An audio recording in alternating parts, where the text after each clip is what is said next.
جی अस्सलाम वालेकुम। मैं वो वैस सलीम और आप देख रहे हैं मेरा यूट्यूब चैनल। अगर आपने अभी तक इसे सब्सक्राइब नहीं किया तो कर लीजिए ताकि मेरी गुफ्तगू आइंदा भी आप तक पहुंचती रहे।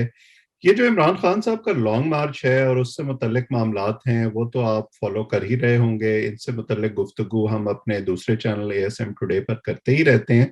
लेकिन मैं एक और चीज़ पर बात करना चाहता हूँ जो इससे मुख्तलिफ है, लेकिन बड़ी हद तक इस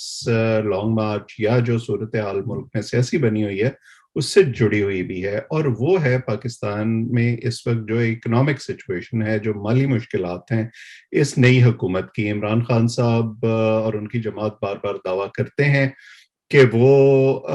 22 अरब डॉलर के जो ज़र मुबादला है वो छोड़ के गए थे ख़जाने में। वो ये कहते हैं कि जी हमारी इकोनॉमिक सिचुएशन बड़ी अच्छी थी, और इस हुकूमत ने आते ही देखें 4 हफ्ते में और 5 हफ्ते में कहाँ पहुंचा दिया है उसको। पहली बात तो ये है कि वो मुबालगा करते हैं, उसमें बहुत सारी गलत बयानी से वो काम लेते हैं, क्योंकि उनके दौर में 22 अरब डॉलर का ज़र मुबादला नहीं था। जिस आखिरी रोज वो जा रहे थे, क्योंकि स्टेट बैंक तकरीबन रोजाना की बुनियाद पर अपडेट करता है अपने फिगर्स को, तो 17 अरब डॉलर खजाने में मौजूद थे, और उसमें से भी तकरीबन कोई 6-7 अरब डॉलर ऐसे हैं जो हमें चीन और सऊदी अरब ने दे रखे हैं, जो कि हम अपने खजाने में शो कर सकते हैं लेकिन उसको खर्च नहीं कर सकते। ये वही 3 अरब डॉलर हैं जो हमें सऊदी अरब से मिले हैं, जिसका सऊदी अरब ने अभी 2 दिन पहले ही उनके वजीर खजाना ने यह ऐलान किया है कि हम उसको फिलहाल वापस नहीं मांग रहे हैं, फिलहाल हम उसको पार्क किए रखेंगे पाकिस्तान के खजाने में, क्योंकि उससे आपका जो खजाना है उसकी सेहत अच्छी रहती है और आप उसकी बुनियाद पर अपना बैलेंस ऑफ पेमेंट अच्छा शो कर सकते हैं, और जो मालियाती इदारे हैं मसलन IMF, world bank, Asian development bank वगैरह, उनके साथ निगोशिएट भी कर सकते हैं। सो ये इमरान खान साहब का जो दावा है वो दुरुस्त नहीं है। उनके दौर में महंगाई भी जो थी वो अरूज पर पहुंची। उनकी पॉलिसियों की वजह से इस दफा जो बजट पेश होने जा रहा है 10 जून को, वो पाकिस्तान की तारीख का सबसे बड़ा जो खसारा है, तिजारती खसारा, उस बजट में आपके सामने आएगा। और ये सब कुछ 4-5 हफ्ते में नहीं हो जाता, ये उन पॉलिसियों का ही तसलसल है। लेकिन अब सवाल ये है कि इस वक्त जो नई हुकूमत आ गई है वो क्या करे। उनका ये ख्याल था कि वो एकदम आएंगे तो वो कुछ ना कुछ लोगों को रिलीफ दे सकेंगे, वो अभी तक पॉसिबल नहीं हुआ, और उसकी बहुत बड़ी वजह ये है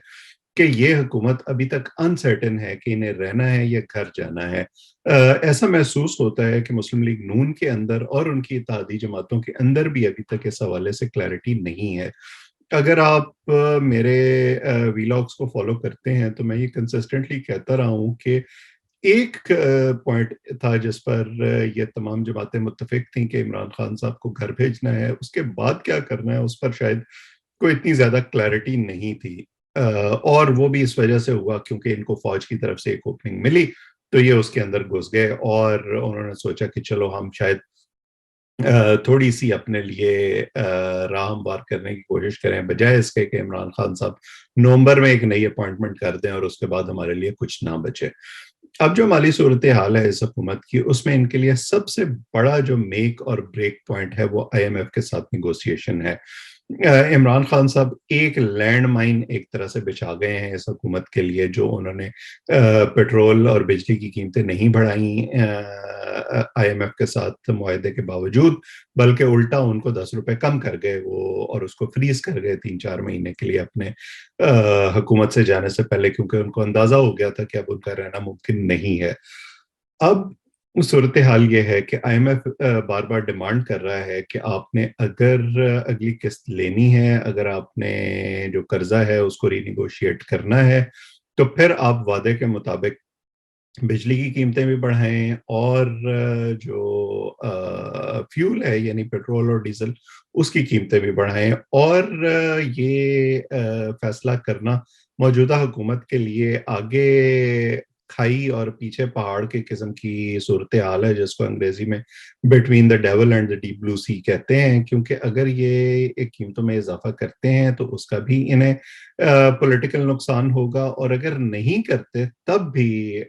जो है वो एक पाकिस्तान की इकोनॉमी में इतनी जान नहीं है कि इस सब्सिडी को लंबे अरसे तक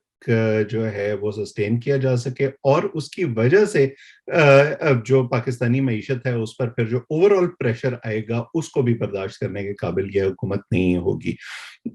दूसरा जो डिमांड है आईएमएफ की, वो किसी हद तक इन्होंने मीट की है, जो इन्होंने इंटरेस्ट रेट बढ़ाया है, लेकिन उस मुआहदे में जो कि ओरिजिनली इमरान खान साहब की हुकूमत से हुआ था, और अब उसमें से मुस्लिम लीग नून अपने लिए कुछ ना कुछ जो है वो साल्वेज करने की कोशिश कर रही है, कुछ कंसेशंस लेने की कोशिश कर रही है, अभी तक इसमें उनको नाकामी हुई है।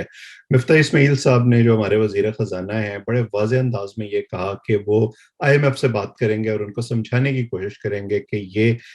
इजाफा इस वक्त मुल्क के या हुकूमत के मफाद में नहीं है, लेकिन ऐसा लगता है कि उनकी ये कोशिश कामयाब नहीं हुई, क्योंकि दोहा में जो मुज़ाकरात हो रहे थे उनका इख्तिताम हो गया है बगैर नतीजा खेज हुए। और जो प्रेस रिलीज जारी की है आईएमएफ के मिशन ने, उन्होंने बड़े वाज़े अल्फाज में ये कहा है कि इन मुज़ाकरात को आगे बढ़ने के लिए पाकिस्तान को जो मुआहदे के मुताबिक फैसले हैं, जो कि मुश्किल फैसले हैं, वो करने पड़ेंगे। मुझे ये लगता है ज़ाती तौर पर कि इस वक्त अगर हुकूमत पर दबाव है तो वो इस इकोनॉमिक कंडीशन का ज्यादा है बनिस्बत जो दूसरे सियासी मामलात हैं, क्योंकि अगर वहां से इनको कोई रिलीफ मिलता और वो उस रिलीफ को ये पास ऑन कर सकते अवाम तक, तो फिर इनके कदम ज्यादा मजबूत हो जाते और थोड़ा सा पब्लिक सेंटिमेंट भी इनको अपने हक में करने में मदद मिलती। मुझे नहीं लगता कि ये जो पार्टी के अपने अंदर भी स्प्लिट है कि शहबाज शरीफ साहब जो हैं या इत्तेहादी जमातें, खास तौर पर पीपल्स पार्टी, वो इक़्तिदार में रहना चाहते हैं, मुद्दत पूरी करना चाहते हैं, जबकि नवाज शरीफ साहब जो हैं वो फौरी इलेक्शन के हक में हैं कि इनका इक़्तिदार बहुत तवील हो सकेगा या ये मुद्दत पूरी कर सकेंगे अगर ये इकोनॉमिक सिचुएशन इसी तरह से रहती है और मजीद खराब होती रहती है। और मैं यही देख रहा हूँ कि जो आगे जाकर कुछ अरसे में इनको या ये मुश्किल फैसला करना पड़ेगा, मुझे इम्कान कम नजर आता है कि ऐसा मुश्किल फैसला करेंगे। सो उसके नतीजे में मेरी प्रिडिक्शन ये है कि इन्हें फिर जल्द इलेक्शन का फैसला बजट के बाद कहीं ना कहीं जाके करना पड़ेगा, क्योंकि अगर आईएमएफ के साथ ये डील इनकी रीनिगोशिएट नहीं होती मुस्लिम लीग नून की हुकूमत की, तो फिर ये इम्कान बड़ा कम है कि इनको जो दूसरे दोस्त ममालिक हैं, मसलन सऊदी अरब या चीन या यूएई वगैरह, वहां से इनको कोई मजीद मदद मिल सके, या जो दूसरे मालियाती इदारे हैं, एडीबी, वर्ल्ड बैंक, वो पाकिस्तान को जो है वो कोई कंसेशंस दे सकें या वहां से पाकिस्तान को कर्जा मिलने की उम्मीद हो। आईएमएफ के साथ रीनिगोशिएशन जो है वो बहुत जरूरी है और वो पहला स्टेप है ये एक तरह से बावर करवाने का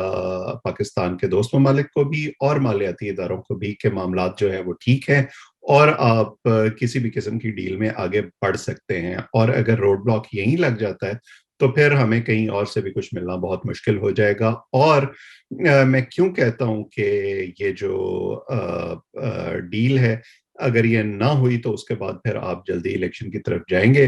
क्योंकि फिर वो जवाब भी खत्म हो जाएगा जो इस वक्त दिया जा रहा है कि इस हुकूमत का रहना इसलिए जरूरी है क्योंकि जो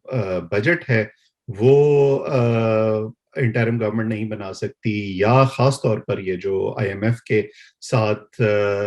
तवीलुल मुद्दती मुआहदे हैं वो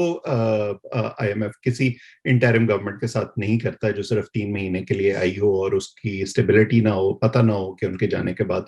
क्या होगा, जो कि इस वक्त भी हमें एक तरह से वो सूरत हाल है कि मुआहदा उन्होंने पीटीआई हुकूमत के साथ किया था और अब उसको रीनिगोशिएट जो है वो एक और हुकूमत आकर कर रही है। और आईएमएफ के अंदर पाकिस्तान जो है वो एक तरह से काफी बदनाम हो चुका है کہ یہ پروگرام لیتے ہیں، اس کی شرائط اگری کرتے ہیں، لیکن پھر ان شرائط کو پورا نہیں کرتے، اور اس دفعہ بھی ہمیں جو ہے وہ کچھ اسی طرح کی صورتحال کا سامنا ہے۔ اکنامک کنڈیشن ملک کی کوئی اچھی نہیں ہے، اور آنے والے دنوں میں جو ہے اس کا پریشر، جیسے آپ ابھی ڈالر پر بھی دیکھ رہے ہیں، اسٹاک مارکیٹ پر بھی دیکھ رہے ہیں، مجھے لگتا ہے کہ یہ معاملات مزید خراب ہوں گے، اور اس کا جو اثر ہے وہ بہرحال پھر جیسے میں نے شروع میں کہا تھا، وہ ہماری عمومی ملکی صورتحال پر بھی پڑے گا، یہ ہماری سیاسی صورتحال سے بھی جڑا ہوا ہے۔ بہرحال اس حوالے سے گفتگو کرتے رہیں گے۔ آپ اس چینل کو سبسکرائب بھی کر لیں تاکہ میری گفتگو آئندہ بھی آپ تک پہنچتے رہے۔ کامنٹ سیکشن میں اپنی رائے سے بھی ضرور آگاہ کیا کریں۔ آج اتنا ہی، آپ سب کا بہت بہت شکریہ۔